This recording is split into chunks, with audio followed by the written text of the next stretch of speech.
on est un collectif de citoyens qui allons à la rencontre des grands précaires à la rue pour être en contact, hein, pour échanger et puis on collecte les besoins, on essaie de les faire correspondre avec ce que les gens peuvent participer.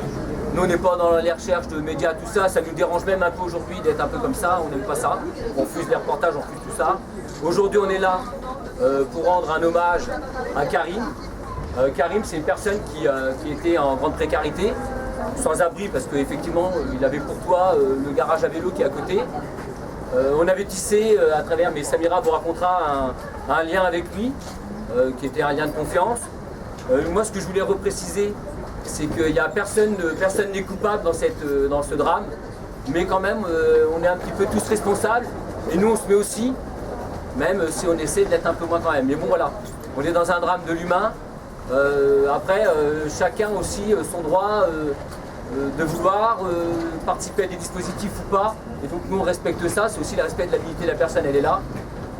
On veut aussi repréciser aujourd'hui que nous on fera jamais le tri, et on le dit bien, jamais le tri entre les ventres qui ont faim, entre les précaires.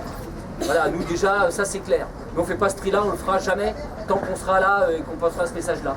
Donc on est là aujourd'hui pour un moment de recueillement, pour aussi que ça fasse écho chez chacun de nous de la responsabilité de ne pas rendre invisibles les gens, parce que finalement quand on discute on s'aperçoit que tout le monde avait un petit lien avec lui, et donc à travers la société on rend invisible ce qui peut déranger. C'était pas un inconnu, ça s'appelait Karim. C'était pas un inconnu, il s'appelait Karim. Moi je vais démentir aussi l'article de la REP, il n'était pas là depuis des mois mais depuis un peu plus de 5 ans. Effectivement, c'est dramatique de pouvoir rendre quelqu'un de vivant du fait de sa mort. Moi, j'ai tissé des liens avec lui il y a un peu plus d'1 an et demi.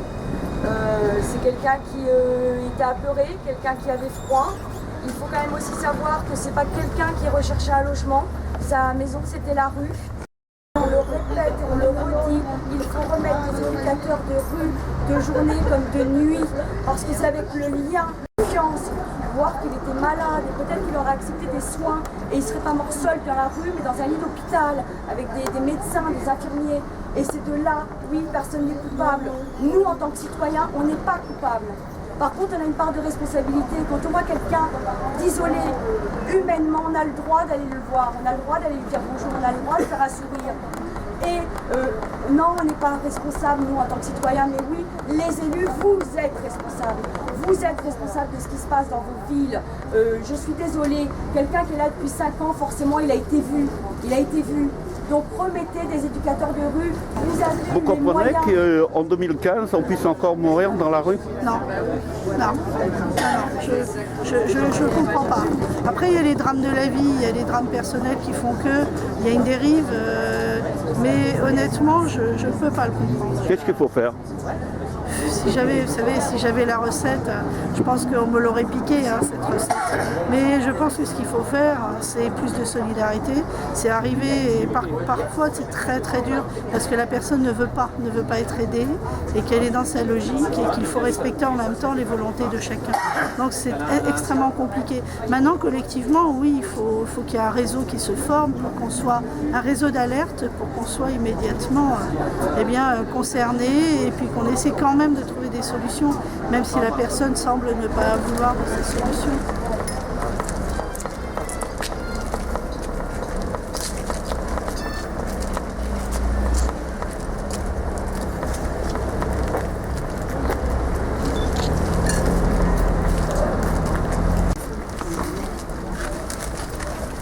Des personnes qui font la mendicité, il y a un arrêté anti-bivouac. On a même été, lors de nos premières maraudes quand même, contrôlés par la police.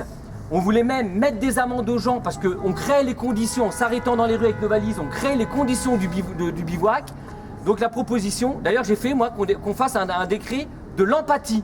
Mais ça se décrète pas l'empathie. Ça se vit, ça se construit dans son quotidien. Donc déjà effectivement, cet arrêté anti-mendicité, combattez-le vous-même en descendant en bas de chez vous, en rendant visible ce qui n'est pas supportable. Donc ça c'est une réalité. Donc voilà, c'était pas le moment de la polémique, mais ça c'est des choses qu'on a à un moment dire. Il y a le moment du recueillement, il y a le moment de l'action. L'action il a raison, c'est derrière les écrans, ça se fait un peu trop souvent. Nous on a fait le choix de ne pas être médiatisé, mais de le faire concrètement. On continuera jusqu'à ce que même si on nous interdit. C'est pour ça qu'on ne s'est pas constitué en association, c'est pour avoir cette capacité d'indignation, de ne pas être infiltré, de ne pas dépendre des finances publiques. On a un garage qu'on paye sur nos propres deniers, et voilà.